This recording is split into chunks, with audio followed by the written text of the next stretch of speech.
येशू ख्रिस्ताच्या नावामध्ये मी आपल्या सर्वांचं हार्दिक स्वागत करत आहे. मी येशू ख्रिस्ताला धन्यवाद देऊ इच्छितो, कारण की त्याने आपल्याला पुन्हा एक वार त्याचं वचन ऐकण्यासाठी, आत्मसात करण्यासाठी आणि त्यानुसार चालण्यासाठी संधी दिलेली आहे. प्रियजन हो, तुम्ही आज या माध्यमातून देवाचं वचन ऐकण्याकरिता माझ्या संगती जोडले गेलेले आहात, म्हणून मी तुमच्या सर्वांचे उपकार मानतो आणि अशी आशा व्यक्त करतो की ह्या वचनाद्वारे आपल्या आयुष्यामध्ये, आपल्या वैयक्तिक जीवनामध्ये, कुटुंबामध्ये, आपल्या मंडळीमध्ये संजीवनी घडून आणेल आणि ह्याद्वारे आपण स्वतःही तयार होऊ आणि दुसऱ्यालाही तयार करू. तर प्रियजन हो, मी आज तुमच्या संगती आणि इथून पुढं एक विशिष्ट विषयावरती बोलणार आहे आणि आपण एका नवीन मालिकेमध्ये पदार्पण करणार आहोत. या मालिकेचं शीर्षक आहे दानियल आणि भविष्यवाणी. दानियल आणि भविष्यवाणी. खूप लोकांना प्रश्न पडतो की भविष्यामध्ये काय होईल, आणि म्हणून आज आपण देवाच्या वचनातून शिकणार आहोत की या जगाचं भविष्य काय असेल. आणि विशेष करून ख्रिस्ती आयुष्यामध्ये जे भविष्य आहे ते भविष्य देवाच्या वचनानुसार आपण पाहिलं तर त्याच्यामध्ये आपल्याला जास्त मदत होईल. प्रियजन हो, देवाचं वचन ऐकण्या अगोदर आपण 2 शब्दाची प्रार्थना करूया. आपण देवाकडे विनंती करूया की त्याने आपल्याला मार्गदर्शन करावं. आपण देवाकडे विनंती करूया की त्याने पवित्र आत्मा देऊन आम्हाला, आपल्या सर्वांना अभिषिक्त करावं, जेणेकरून जे वचन आपण अध्ययन करणार आहोत, शिकणार आहोत, त्याच्यावरती विचार विनिमय करणार आहोत, ते वचन आपल्यासाठी आणि सर्वांसाठी लाभदायक ठरेल आणि त्याच्याद्वारे देवाची स्तुती आणि देवाचं गौरव होईल. तर आपण देवाकडे प्रार्थना करूया. सर्व समर्थ जिवंत परमेश्वर देवा, अखिल विश्वाचे उत्पन्नकर्त्या प्रभू, आज तू आम्हा सर्वांना या क्षणी एकत्रित केलेला आहेस म्हणून उपकार मानतो. तुझं नाव घेण्याची संधी दिलेली आहेस, तुझं वचन ऐकण्याची संधी देत आहेस. परमेश्वरा, ही केवळ तुझी कृपा, तुझी महिमा आहे, तुझं गौरव आहे, तुझी योजना आहे, तुझी प्रीती आहे, म्हणूनच आज आम्ही जिवंत आहोत. मागत आहोत प्रेमळ पित्या की जसं आम्ही तुझं वचन उघडत आहोत तसं तू आमचं अंतःकरण उघड आणि ते वचन आमच्या अंतःकरणामध्ये रुजलं जावं, ते फलद्रूप व्हावं, त्याद्वारे आमच्या आयुष्यामध्ये संजीवनी घडून यावी म्हणून कळकळीची नागराची विनंती करत आहोत. प्रेमळ पित्या, आमच्यावरती दया कर, कृपा कर. मी कळकळीची नागराची विनंती करत आहे परमेश्वरा की तू मला अशा परिस्थितीमध्ये आण ज्या ठिकाणी मी शून्य असेल आणि परमेश्वरा तूच आमच्या सर्वांसाठी सर्वस्व असशील, जेणेकरून जो विचार, जो शब्द मी बोलेन किंवा जी कृती आम्ही करू ती सर्व तुझ्याच गौरवासाठी आणि तुझ्याच कार्यासाठी असेल असं होऊ दे. जे लोक आज आमच्या संगती हे वचन शिकण्याकरिता स्वतःला संपर्कामध्ये आणू शकले नाहीत, त्यांच्या संगती देखील तू राहा, त्यांच्यावरती देखील विपुल असा आशीर्वाद पाठव. परमेश्वरा, हे वचन अनेक लोकांसंगती विभागून घेतलं जावं आणि त्याद्वारे सर्वांनी सार्वकालिक जीवनाची वाटचाल करावी असं होऊ दे. इथून पुढची वेळ आमचं अध्ययन, आमचं सर्वस्व तुझ्या हाती सोपवून देऊन नम्र विनंती येशूच्या नावात मागतो, म्हणून तू ऐक. आमेन. मत्तई 24 मध्ये आपण शेवटच्या काळांविषयी, शेवटच्या काळातील घटनाविषयी ऐकत आहोत किंवा वाचतो. आणि त्यामध्ये विशेष करून जर तुम्ही विचार केला तर येशू ख्रिस्ताला ज्यावेळी शिष्याने विचारलं की तुझ्या येण्याचं चिन्ह काय, जगाच्या समाप्तीचं चिन्ह काय, या ठिकाणी लिहिलंय मत्तई 24:1 मध्ये, मग येशू मंदिरातून बाहेर निघून चालला असता त्याचे शिष्य त्याला मंदिराच्या इमारती दाखवायला जवळ आले. म्हणजे थोडक्यात येशू ख्रिस्ताला ते मंदिर दाखवत आहेत आणि म्हणत आहेत की हे मंदिर किती वैभवी आहे, किती भव्य आहे, तेजपुंज असं आहे. या ठिकाणी लिहिलेलं आहे दुसरं वचन, मत्तई 24:2, तेव्हा येशू त्यास म्हणाला, हे सर्व तुम्हाला दिसते ना? मी तुम्हाला खचित सांगतो, येथे चिऱ्यावर असा एकही चिरा राहणार नाही की जो पाडला जाणार नाही. म्हणजे थोडक्यात येशू ख्रिस्ताला शिष्यांना असं सांगायचं आहे की ज्या गोष्टीकडे तुम्ही लक्ष देत आहात त्या गोष्टी सार्वकालिक नाहीत किंवा त्या गोष्टी जास्त काळ टिकणार नाहीत. ज्या गोष्टी मी तुम्हाला सांगत आहे त्या गोष्टीकडे जर तुम्ही लक्ष दिलं, येशू ख्रिस्त म्हणतो, तर तुम्हाला खूप काही गोष्टी पाहायला मिळतील. प्रियजन हो, ह्या ठिकाणी आपण सविस्तररित्या जर पाहिलं तर येशू ख्रिस्त जगिक गोष्टीकडून शिष्यांचं जे लक्ष आहे ते सार्वकालिक जीवनाकडे लावत आहे. म्हणून या ठिकाणी आपण मत्ती 24 याचं 3रं वचन जर पाहिलं तर ह्या ठिकाणी लिहिलेलं आहे, तो जैतुनाच्या डोंगरावर बसला असता शिष्य त्याच्याकडे एकांती येऊन म्हणाले, ह्या गोष्टी केव्हा होतील? कोणत्या गोष्टी? ह्या गोष्टी केव्हा होतील म्हणजे कोणत्या गोष्टी? ह्या ठिकाणी 3 प्रश्न ह्या ठिकाणी विचारलेले आहेत आणि त्या 3 प्रश्नांचं उत्तर मत्ती 24 मध्ये येशू ख्रिस्त देत आहे. ते 3 प्रश्न कोणते? ह्या ठिकाणी लिहिलेलं आहे, ह्या गोष्टी केव्हा होतील? प्रश्न 1, कोणती गोष्ट? यरुशलेमच्या मंदिराचा नाश. दुसरा प्रश्न, आणि आपल्या येण्याचे म्हणजे येशू ख्रिस्ताचं दुसरं येणं जे आहे ते कधी होणार आहे? आणि त्याच्यानंतर 3रं म्हणजे ह्या युगाच्या समाप्तीचे चिन्ह काय हे आम्हाला सांगा. म्हणजे जगाचा शेवट कधी होईल हे आम्हाला सांगा. प्रियजन हो, ह्या ठिकाणी आपण पाहत आहोत की शिष्य एकांतात येऊन येशू ख्रिस्ताला 3 प्रश्न विचारत आहेत आणि 3 प्रश्नांचं उत्तर येशू ख्रिस्त एका अध्यायामध्येच सर्व गोष्टींचं उत्तर ते देत आहेत.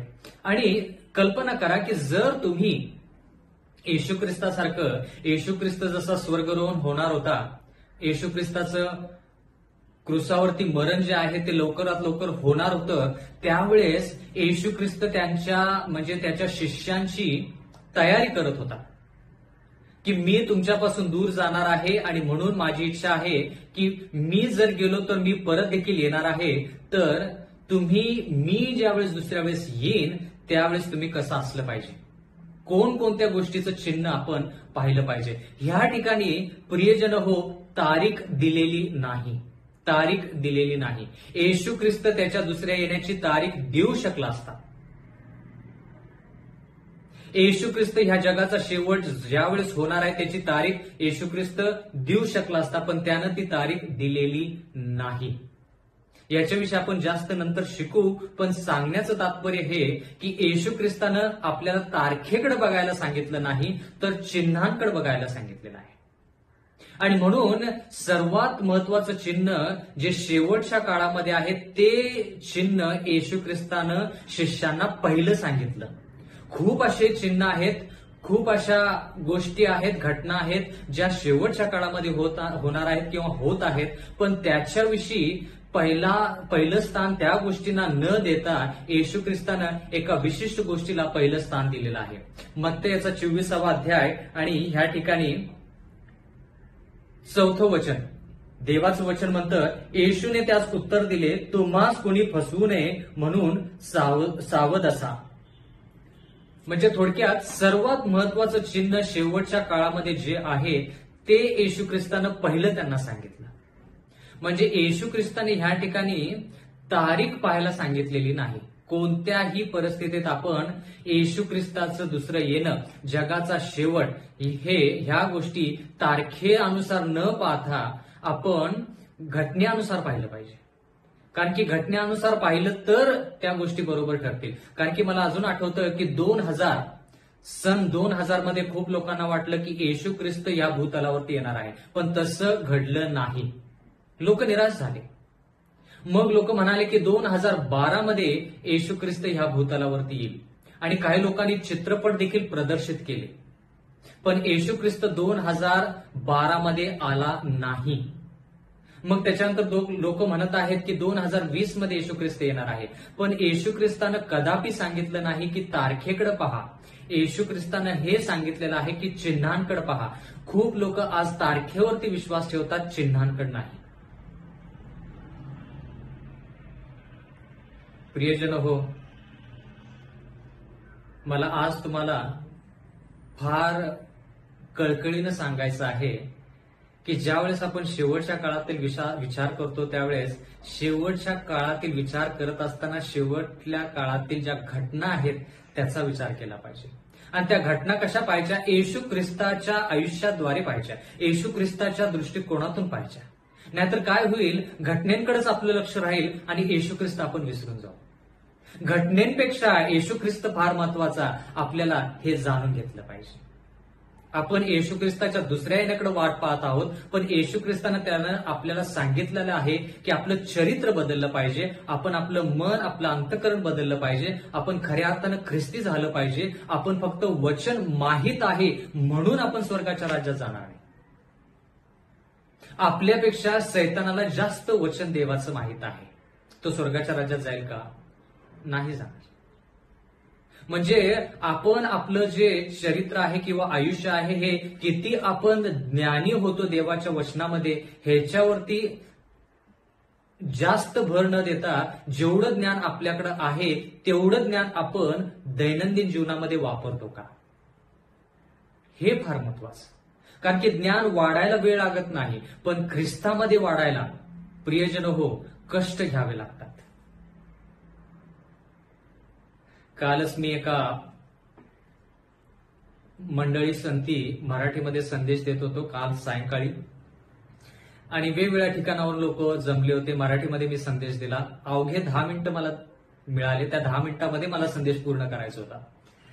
तर त्या 10 मिनिटांमध्ये मी म्हटलं, देवा, मी 10 मिनिटांमध्ये एवढे लोक समोर बसलेले आहेत, झूम कॉन्फरन्सवरती आहेत, तर मी ह्या लोकांना 10 मिनिटांमध्ये कसा संदेश पार पाडू किंवा कसा संदेश पोहोचू.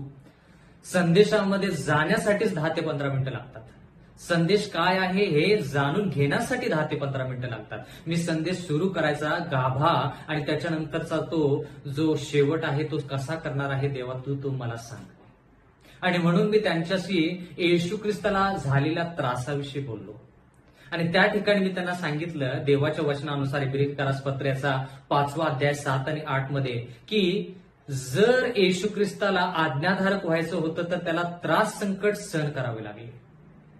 म्हणून देवाच्या वचनामध्ये आज आपण हेही पाहत आहोत की जर आपल्याला आज्ञाधारक बनायचं असेल तर ज्या गोष्टी आपण शिकलेले आहोत, ज्ञानाने ते प्राप्त केलेल्या आहेत, ज्ञान जे मिळालेलं आहे ते सर्वच्या सर्व ज्ञान, 90% नाही, 95% नाही, सर्वचे सर्व ज्ञान आपण आपल्या दैनंदिन जीवनामध्ये वापर केला पाहिजे, तर आपल्याला पुढचं ज्ञान प्राप्त होईल.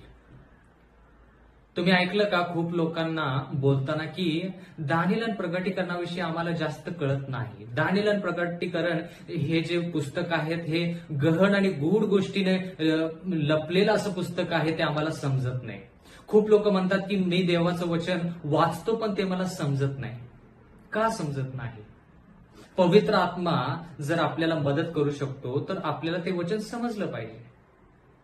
पण ज्या अर्थी आपण दिलेला जो प्रकाश आहे, दिलेलं जे सत्य आहे त्या अनुसार जर चालत नसेल तर देव म्हणेल की आणखी जास्त सत्य देऊन मी तुला काय करू. आणि म्हणून आपली स्थिती काय होते, ज्ञान आहे आणि त्या ज्ञानामध्येच आपण अडखळण किंवा स्वतःच अडकून बसतो थोडक्यात. म्हणजे आपली प्रगती होत नाही. का प्रगती होत नाही? कारण की देव म्हणतो जेवढं मी तुला ज्ञान दिलेलं आहे ते ज्ञान तू दैनंदिन जीवनामध्ये वापर, मी आणखी तुझ्या ज्ञानामध्ये भर टाकेन. मी काही दिवसापूर्वी एक ठिकाणी वाचलं की जर आपण ज्ञान दिलेल्या देवाचा मान सन्मान राखला नाही म्हणजे काय? येशू ख्रिस्त आपल्याला ज्ञान देतो, आपण स्वतः ज्ञानी नाही, पण जे ज्ञान येशू ख्रिस्त आपल्याला देतो जर ते ज्ञान आपण कृतीमध्ये आणलं नाही तर ते ज्ञान आपल्याला शाप देतं किंवा शाप म्हणून आपल्या आयुष्यामध्ये राहतं. परत एकदा, जर देवानं दिलेलं ज्ञान आपण कृतीमध्ये आणत नाही किंवा त्याचा आपण दैनंदिन जीवनामध्ये वापर करत नाही तर ते ज्ञान जे आहे ते आपल्याला आशीर्वाद ठरायच्या ऐवजी शाप ठरतं. म्हणजे थोडक्यात आपण जास्त दुःखी होतो की देवा मला तू हे शिकवलेलं आहेस, ते शिकवलेलं आहेस, ते शिकवलेलं आहेस, मला या सर्व गोष्टी मी करत नाहीये आणि म्हणून मला जास्त दुःख वाटतं.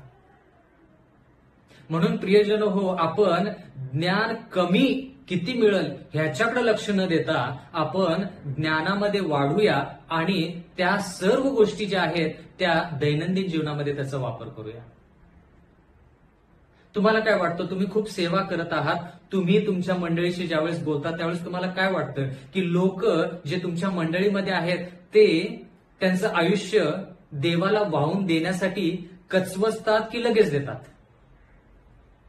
जर लगेच देत असतील तर देवाचे उपकार असू देत, पण जर देत नाहीत तर तुम्हाला काय वाटतं, काय कारण असेल की तुमच्या मंडळीमधले लोक किंवा देवाचे जे लोक आहेत जे आपल्या मंडळीमध्ये येतात ते देवाला आपलं आयुष्य वाहून देत नाहीत, किंवा देवावरती जास्त विश्वास ठेवत नाहीत, किंवा त्रास संकट आलं की देवाला विसरतात किंवा देवाला सोडतात आणि त्रास संकट निघून गेलं की परत देवाकडे येतात? प्रियजन हो, जेवढी माहिती कमी तेवढं निर्णय घेण्यासाठी कठीण जातं.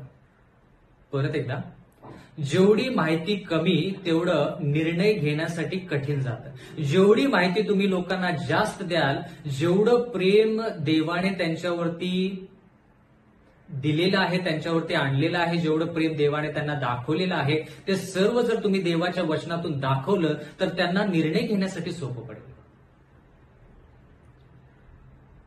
प्रियजन हो, कल्पना करा की एक मुलगा आहे आणि एक मुलगी आहे, त्यांचा विवाह आहे. म्हणजे थोडक्यात कोणीतरी स्थळ आणलेलं आहे त्यांच्यासाठी आणि दोघंही एकामेकाला ओळखत नाहीत. दोघंही एकामेकाला ओळखत नाहीत. साधं उदाहरण घेऊया, कारण की दानियल आणि भविष्यवाणी शिकत असताना असे आपण असंख्य असे उदाहरणं घेणार आहोत जेणेकरून आपल्याला ती गोष्ट, ते विचार कळलेच पाहिजेत. तर कल्पना करा की हे दोघं एकामेकांविषयी विचारपूस करत आहेत आणि मध्यस्थीमध्ये लोक आहेत. तर दोघांच्याही मनामध्ये असा प्रश्न पडतो की असं होईल का, तसं होईल का, मग असं झालं तर काय होईल, तसं झालं तर काय होईल. हे प्रश्न का? कारण की समोरच्या व्यक्तीच्या विषयी जे विचार आहेत किंवा जी माहिती आहे ती कमी आहे. पण ज्या व्यक्तीविषयी माहिती जास्त, त्यावेळेस निर्णय घेण्यासाठी सोपं होतं. निर्णय घेण्यासाठी ते फार लाभदायक असं ठरतं आणि म्हणून जेवढी माहिती तुम्ही त्या मुलग्याला आणि मुलगीला द्याल त्यानुसार ते निर्णय देखील घेतात. कारण की का? त्यांना माहित आहे की हा, ही माहिती आहे ना, मग मला माहित आहे की हा त्रास नाही होणार. ती माहिती मला मिळालेली आहे, याच्यावरून मला माहित आहे की तो त्रास नाही होणार. प्रियजन हो, शेवटच्या काळामध्ये जर आपल्याला ख्रिस्ती आयुष्य जगायचं असेल तर शेवटच्या काळामधल्या ज्या घटना आहेत त्याच्याविषयीची माहिती जी आहे ती माहिती आपल्याला पुरेपूर मिळाली पाहिजे. सर्वच माहिती मिळेल असं नाही, 100% सर्वच माहिती मिळेल असं नाही, पण जेवढी माहिती उपलब्ध आहे तेवढी जर माहिती मिळाली तर आपल्या आयुष्यामध्ये संजीवनी घडून आल्याशिवाय कदापि राहणार नाही. नाहीतर आपण कसे राहू? तो मुलगा आणि ती मुलगी जशी आहेत ज्यांना माहित नाही, आपण आणि देवाच्या मधलं नातं तसंच असेल. देवाविषयी जास्त माहित नाही म्हणून देवासाठी निर्णय घेऊ शकत नाही. पण देवाने जेवढं ज्ञान दिलंय त्याच्यामध्ये पण वाढलं पाहिजे. देव नक्कीच म्हणेल की जेवढं ज्ञान दिलंय ते आपण आपल्या आचरणामध्ये आणत नाही तर जास्त ज्ञान देण्यामध्ये काय फायदा. म्हणून माझी कळकळीची नागराची विनंती, आजचा हा पहिला संदेश आहे. मी फक्त आज लोकांचं मन तयार करत आहे जेणेकरून दानियल आणि भविष्यवाणी जी आहे त्या मालिकेमध्ये जसं आपण पदार्पण करत आहोत, आपण काय अपेक्षा केली पाहिजे देवाकडून आणि देव आपल्याकडून काय अपेक्षा करतो याच्याविषयी आपण थोडक्यात शिकत आहोत. फक्त ज्ञानासाठी म्हणून आपण दानियल आणि त्याच्या भविष्यवाण्या ज्या आहेत त्या शिकू नयेत. नाहीतर काय होईल, आशीर्वाद मिळण्याच्या ऐवजी आपल्याला काय होईल, त्या ज्ञानाचा काही फायदा होणार नाही. म्हणून आपण आपलं सर्वस्व जे आहे ते देवाला वाहून दिलं पाहिजे, कारण की वेळ फार कमी आहे. ह्या कमी वेळेमध्ये आपल्याला खूप काही शिकायचं आहे आणि आपलं अंतःकरण जे आहे, आपलं आयुष्य जे आहे ते पूर्णपणे बदलून दुसऱ्यांना देखील तयार करायचं आहे. म्हणून मी आज तुम्हाला प्रोत्साहित करत आहे की देवाचं वचन आज आपण जे शिकत आहोत आणि इथून पुढे जे शिकणार आहे त्याच्याकडे आपण पूर्णपणे समर्पित होऊन वचन शिकूया. कारण की ज्या वेळेस आपण पूर्णपणे समर्पित होतो त्यावेळेस आपल्यामध्ये मर्यादा राहत नाही. देवाच्या वचनामध्ये असं लिहिलेलं आहे की ज्यानं पवित्र आत्मा त्याच्या अंतःकरणामध्ये, त्याच्या आयुष्यामध्ये कार्य करावा म्हणून ज्यानं आपलं अंतःकरण उघडं ठेवलेलं आहे, मोकळं केलेलं आहे, त्याला मर्यादा राहत नाही. म्हणजे पवित्र आत्मा त्याच्याद्वारे, त्याच्या अंतःकरणाद्वारे त्याच्या आयुष्यामध्ये, इतरांच्या आयुष्यामध्ये इतकं मोठं कार्य करून घेतो की त्या कार्याला मर्यादा राहत नाही. माझी इच्छा आहे की मी आणि तुम्ही पवित्र आत्म्याला पूर्णपणे आत्मसात करावं, पूर्णपणे आत्मसात करावं. मला तुम्हाला एक हे सांगू द्या, मुद्दा सांगू द्या.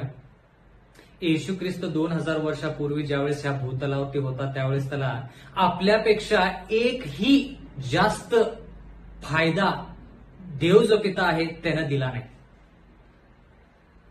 आपल्यापेक्षा येशू ख्रिस्ताला एकही जास्त फायदा देव जो पिता आहे त्याने येशू ख्रिस्ताला दिला नाही. म्हणजे जेवढा फायदा आपल्याला आहे किंवा जेवढ्या गोष्टी देवाने आपल्याला दिलेल्या आहेत तेवढ्याच गोष्टी देवाने येशू ख्रिस्ताला दिल्या. पण येशू ख्रिस्तानं काय केलं, त्या सर्व गोष्टींचा फायदा करून घेतला. पूर्ण गोष्टी ज्या आहेत त्या देवाच्या कार्यासाठी वापरल्या म्हणून येशू ख्रिस्त रोग बरे करू शकला. येशू ख्रिस्त मन जे लोकांची दुखवली होती ते मन उल्हासित करू शकला. म्हणून येशू ख्रिस्त देवाच्या ताकदीनुसार जे लोक मृत्युमुखी पडले होते त्यांना त्याने जिवंत केलं. इतकी ताकद आहे ख्रिस्ती आयुष्यामध्ये. प्रियजन हो, मी तुमच्यासाठी एक महत्वाचं वचन वाचू इच्छितो. 1 थेसलोनिकरास पत्र याचा 5वा अध्याय आणि 20वा वचन. या ठिकाणी लिहिलेलं आहे, संदेशांचा धिक्कार करू नका. संदेशांचा काय करू नका? धिक्कार करू नका. किंवा जी भविष्यवाणी आहे तिला नाकारू नका. जी भविष्यवाणी आहे तिला जर नाकारलं तर तोटा कोणाचा? ज्या व्यक्तीनं ती भविष्यवाणी नाकारलेली आहे त्या व्यक्तीचा तोटा. भविष्यवाणी कशासाठी दिलेली आहे? जेणेकरून आपल्याला येणाऱ्या काळामध्ये ज्या गोष्टी आहेत त्या अगोदरच कळाव्यात. खूप लोक त्यांच्या भविष्याविषयी जर माहिती पाहिजे तर ते थोडक्यात एका व्यक्तीकडे जातात आणि हात दाखवतात, मग दुसऱ्या व्यक्तीकडे जातात आणि कपाळ दाखवतात, किंवा जे राशी भविष्य आहे ते राशी भविष्य पाहून त्या व्यक्तीनं काय सांगितलेलं आहे त्याच्यावरती विश्वास ठेवतात. पण आज आपण जर देवावरती विश्वास ठेवला तर देव फक्त आपल्याला येणाऱ्या घटना काय आहेत याच्याविषयीच फक्त सांगत नाही, तर त्या घटनेसाठी तयारी कशी करायची हे देखील सांगतो. जी गोष्ट भविष्य सांगणारा, रस्त्याकडेला बसलेला भविष्यवक्ता जो आहे, जो खरा नाही, तो कशी तयारी करायची याच्याविषयी पण सांगत नाही. काय भविष्य असेल तेही खूप वेळेस चुकीचं असतं. म्हणून देवाचं वचन जे आहे ते फार फार महत्वाचं आहे. बंधू आणि भगिनींनो, मला आणखीन एक वचन तुमच्यासाठी वाचायचं आहे. दुसरे इतिहास याचा 20वा अध्याय आणि 20वा वचन. या ठिकाणी लिहिलेलं आहे, ते अगदी पहाटेच उठून तकोवाच्या अरण्यात जाण्यास निघाले. या ठिकाणी लिहिलेलं आहे, यहुदी लोकांविषयी लिहिलेलं आहे, ते अगदी पहाटेच उठून तकोवाच्या अरण्यात जाण्यास निघाले. ते जाऊ लागले तेव्हा यहोशाफाट उभा राहून म्हणाला, अहो यहुद्यांनो. म्हणजे यहोशाफाट यहुद्यांपैकी एक व्यक्ती आहे. तो यहुद्यांना म्हणतो, हे यहुद्यांनो, अहो यरुशलेम निवासी जन हो, ऐका. म्हणजे देवाच्या लोकांना यहोशाफाट काहीतरी सांगत आहे. काय सांगत आहे? या ठिकाणी तो म्हणतो, तुमचा देव परमेश्वर याच्यावर विश्वास ठेवा म्हणजे तुम्ही खंबीर व्हाल. तुम्ही तुमच्या जिवंत देवावरती विश्वास ठेवा. तुम्ही परमेश्वरावरती विश्वास ठेवा म्हणजे तुम्ही खंबीर व्हाल. म्हणजे थोडक्यात ह्या ठिकाणी आपल्याला एक गुरु किल्ली मिळत आहे. जर आपल्या आयुष्यामध्ये खंबीरता पाहिजे तर आपल्याला देवावरती विश्वास ठेवला पाहिजे. जर आपण आपलं आयुष्य देवावरती अवलंबून चालवत नाही किंवा पुढे वाटचाल करत नाही तर आपलं आयुष्य खंबीर राहणार नाही. आणि येणाऱ्या काळामध्ये बंधू आणि भगिनींनो, आपण देवाच्या वचनामध्ये शिकणारच आहोत. येणारे दिवस जे आहेत ते वाईटच असणार आहेत. 2019 मध्ये जेवढा त्रास झाला त्याच्यापेक्षा 10 पटीनं जास्त 2020 मध्ये होत आहे. येणारे दिवस चांगले नसणार आहेत, येणारे दिवस वाईटच असणार आहेत. पण त्या वाईट दिवसामध्ये देखील आपण खंबीर कसं राहायचं हे फक्त देवाच्या वचनामध्ये, बाकी कुठेही नाही. कोणताही जगामधला ग्रंथ, कोणतीही पत्रिका, कोणतंही वर्तमानपत्रक आपल्याला येणाऱ्या काळाविषयी काय आहे आणि त्याची तयारी कशी करायची कोणत्याही विषयी सांगत नाही. म्हणून देवाच्या वचनाचा आपण आस्वाद घ्यायचा. म्हणून मी कळकळीची नागराची विनंती करत आहे की तुम्ही आणि मी सदोदित देवाच्या वचनामध्ये मनन केलं पाहिजे, रुळलं पाहिजे, रुजलं पाहिजे आणि देवाचं वचन आपल्या आयुष्यामध्ये फलद्रूप झालं पाहिजे. प्रियजन हो, ज्यावेळेस मी दानिएल आणि प्रगटीकरणाचा अभ्यास लोकांना शिकवायला सुरुवात केली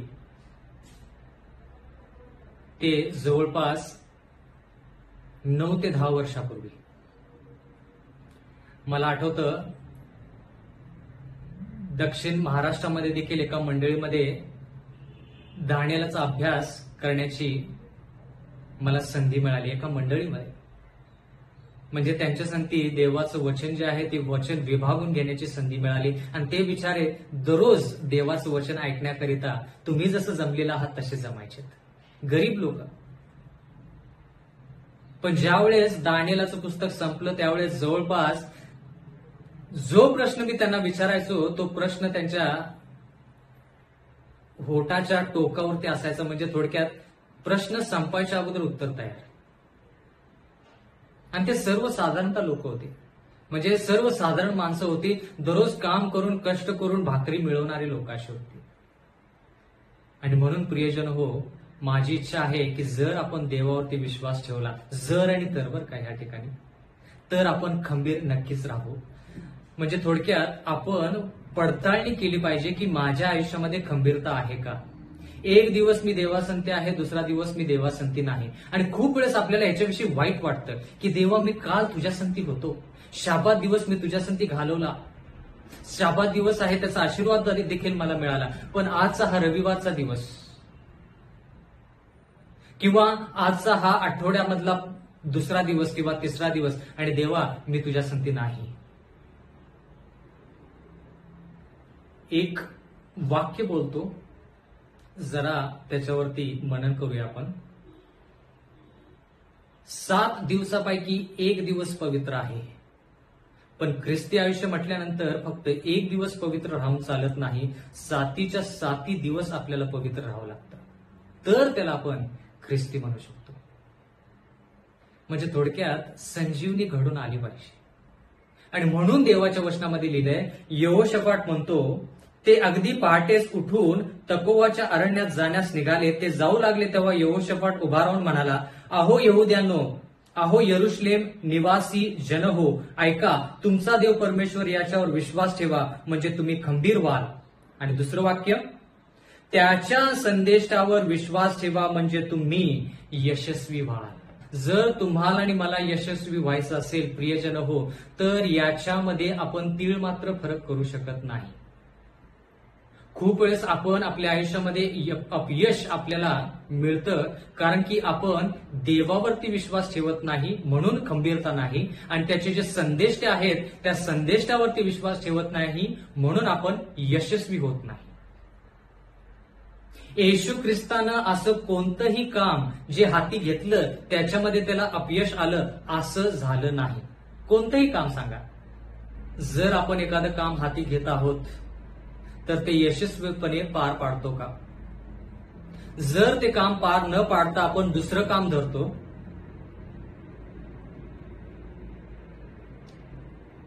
आणि त्या कामामध्ये पण आपल्याला यश बरकरार मिळत नाही, म्हणून आपण तिसरं काम धरतो, त्याच्यामध्ये देखील आपल्याला तोच त्रास होतो आणि म्हणून आपण विचार करतो की मला यश का मिळत नाही. देवाच्या वचनामध्ये असं लिहिलंय की आपण सर्व गोष्टी देवाच्या इच्छानुसार पार पाडायच्या. जरी आपल्याला ज्ञान असेल तरी देखील देवाला म्हणायचं, देवा हे ज्ञान तुम्हाला दिलेलं आहेस, पण ह्या ज्ञानाचा वापर कसा करायचा हे मला तू सांग. एवढंच नाही तर आपण त्याच वचनामध्ये शेवटचं वाक्य वाचलं की जर आपण त्याच्या संदेशावरती विश्वास ठेवला तर आपण स्थिर राहू, म्हणजे आपल्या आयुष्यामध्ये स्थिरता येईल. फक्त आपण शाबाताच्या दिवशी पवित्र न राहता आपण 7च्या 7 दिवस पवित्र राहू, असं देवाचं वचन म्हणतं. स्थिरता म्हणजे त्रास संकटामध्ये देखील आपण सुखी समाधानी राहू, जसं आपण त्रास संकट नसताना राहतो.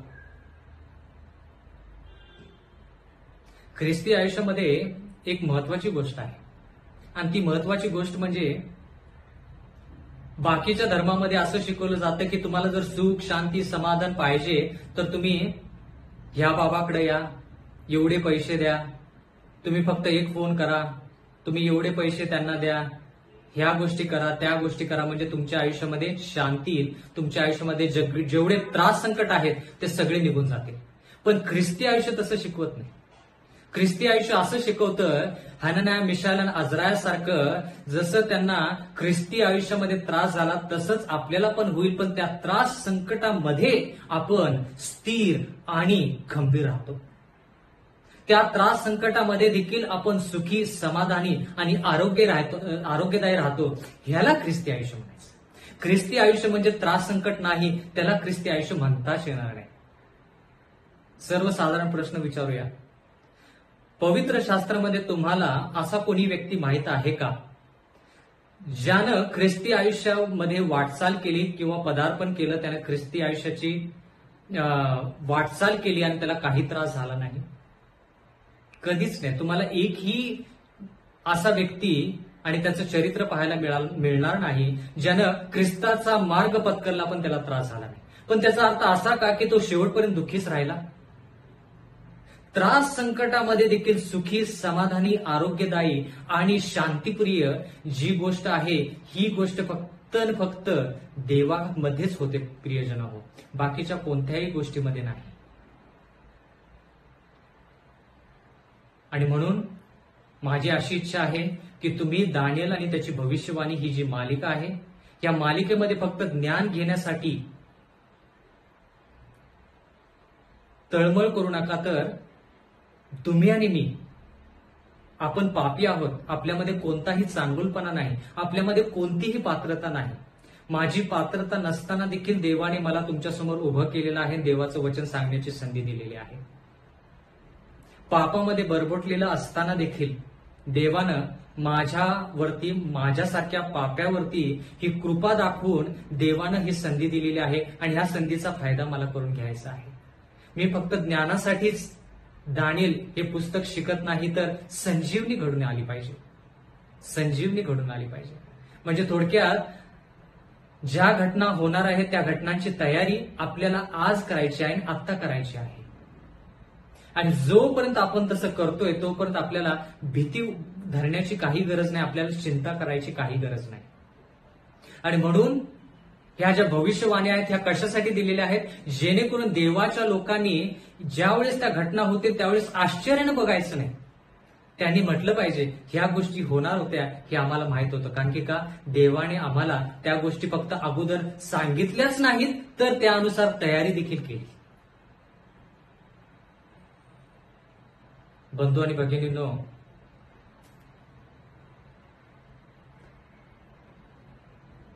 ज्याच्याकडं ख्रिस्त आहे त्याच्याकडे सर्व काय आहे.